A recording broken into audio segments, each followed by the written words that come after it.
Hi, everybody. So the question that you see here on this first slide is, can we use the Pythagorean theorem to find the indicated side of the right triangle? Explain why or why not. Well, if we go to plug into our Pythagorean theorem, a squared plus b squared equals to c squared, okay, we have one of the legs is 14, but we don't know the other leg, and we don't know the hypotenuse. That's what we're trying to find here. So we actually have two unknowns. So we can't use the Pythagorean theorem to solve. We can only use the Pythagorean theorem when we have two sides of the right triangle and we're only missing one other side. So we're going to need another approach when we're working with right triangles and we're trying to figure out the length of a side, but we only have one other side. Keep in mind here, we do have angle measurements, and that's going to be important a little bit later. We're going to talk about something called trigonometric ratios or trig ratios. And we have three main trig ratios. And these ratios are going to become important a little bit later on because we're actually going to use them to find missing sides and missing angles of right triangles.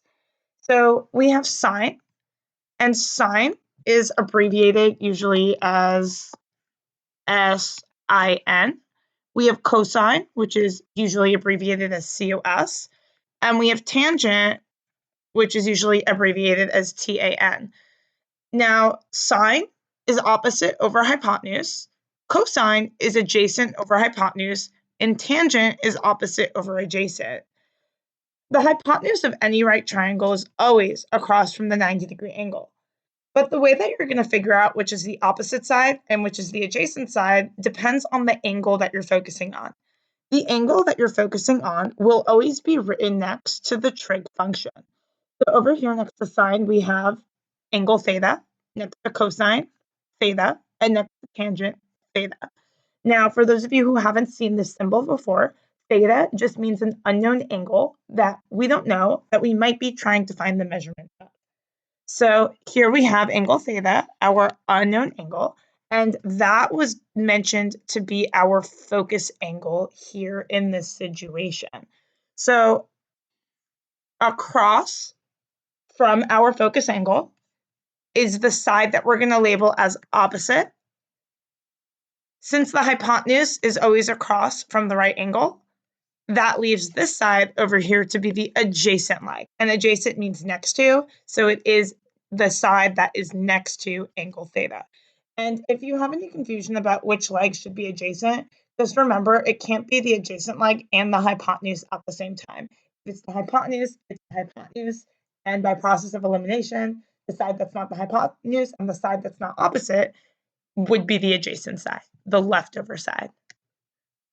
So now that we have our trig ratios, I'm going to go back to our example over here. And here we have an angle that we can focus on. In fact, when we use trig ratios, you can focus on any angle other than the 90-degree angle. So here, let's just focus on the 40-degree angle because it's given. Across from this 40-degree angle would be the opposite side, so that would be over here. We have the hypotenuse of the triangle across from the 90-degree angle. And the leftover side would be the adjacent leg, the side that's adjacent to the 40-degree angle. So now we have to figure out what we have and what we're trying to figure out. So we have the adjacent leg because we have this 14 feet. And we're trying to find the hypotenuse because we're trying to find the side labeled x. I want to pick a ratio that uses adjacent and hypotenuse. So I'm going to write down my acronym to help me remember my trig ratios SOHCAHTOA. And I'm going to look for the one that uses A for adjacent and H for hypotenuse. And that would be cosine. C for cosine, A for adjacent, H for hypotenuse. So I'm going to set up my cosine ratio. Cosine, and in the parentheses goes the angle that we're focusing on, is equal to adjacent, which is 14, over hypotenuse, which we are looking for. Now, in order to solve, I can just put this over 1, and I can cross multiply my proportion. So I have x cosine of 40 degrees is equal to 14. Now I solve this just like a regular equation. To get x by itself, I'm going to divide both sides by cosine of angle 40. And I have x is approximately, let me get my calculator out. So in my calculator, I'm going to type 14 divided by cosine, so the COS button on your calculator, and 40 degrees inside the parentheses. And on my calculator, I got about 18. And I just rounded to the nearest whole number. It was 18.27. So I just rounded to about 18. So x is approximately a length of 18. And remember, when you're using trig ratios, your calculator should be in degree mode. So make sure if you're not getting the answer that I'm getting here, that you hit mode on your calculator and you check that you are in degree mode. So now we see how trig can be useful in finding missing sides. We also have some reciprocal trig functions. So remember, reciprocal just means that you flip the fraction. So the reciprocal of cosine would be secant. The reciprocal of sine would be cosecant. And the reciprocal of tangent would be cotangent. And we abbreviate secant as SEC, cosecant as CSC, and cotangent as COT. We're going to do an example in a minute where we'll see how we actually use these reciprocal trig functions. Let's take a look at this example over here. So we have right triangle ABC with right angle at angle B. AB has a length of 12. BC has a length of 5. And we need to find the trig functions listed. The first one we're trying to find is sine of angle A. Just to remind myself, let me write my SOHCAHTOA over here. Sine is O over H, opposite over hypotenuse. And we're focusing on angle A. So here's angle A. From angle A, we would have opposite, hypotenuse, and adjacent.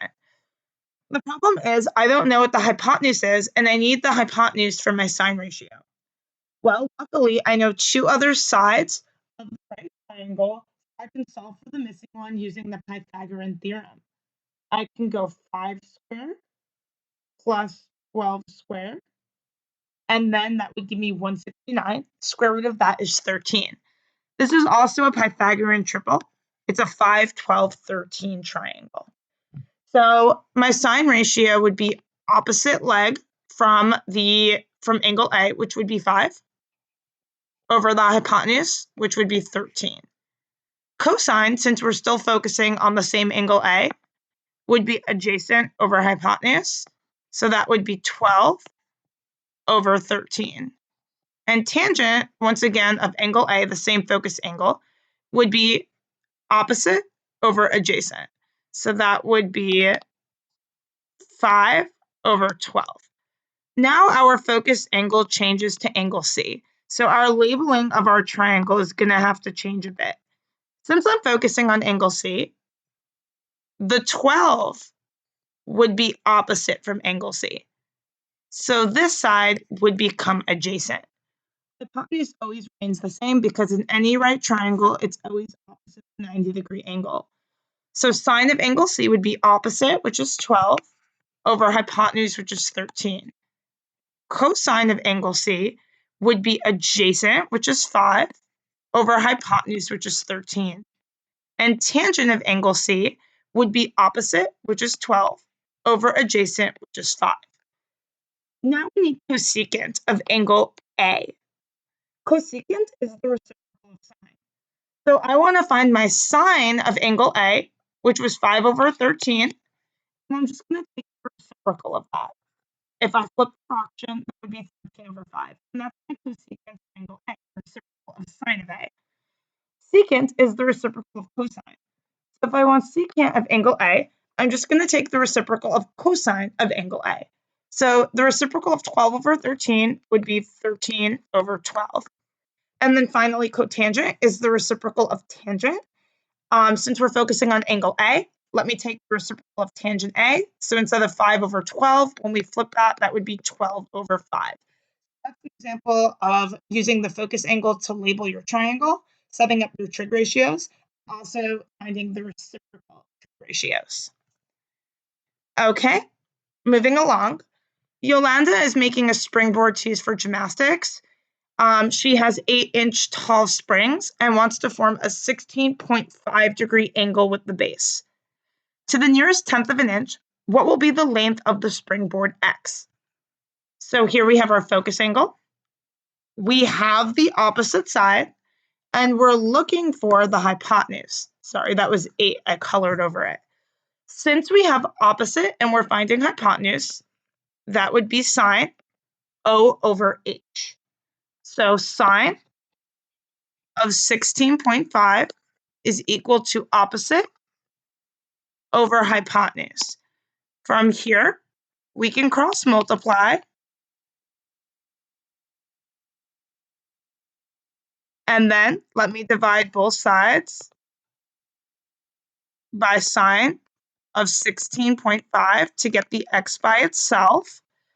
And if I type this into my calculator, because I do need to round to the nearest tenth of an inch, 8 divided by sine, that's the SIM button, 16.5, and I get approximately 28.2 in my calculator, which is answer choice 4. Here we have right triangle ABC, and if I look in the question, angle B is the 90-degree angle, angle A is 32 degrees, and AC is 6.2 centimeters. We're finding the length of BC. From our focus angle, we're looking for opposite, and we have the hypotenuse. So once again, this would be sine opposite over hypotenuse. Sine of the 32-degree angle is equal to x over 6.2. Let me cross multiply this all. 6.2 sine of 32 is equal to x. Let me type that into my calculator to see what x is.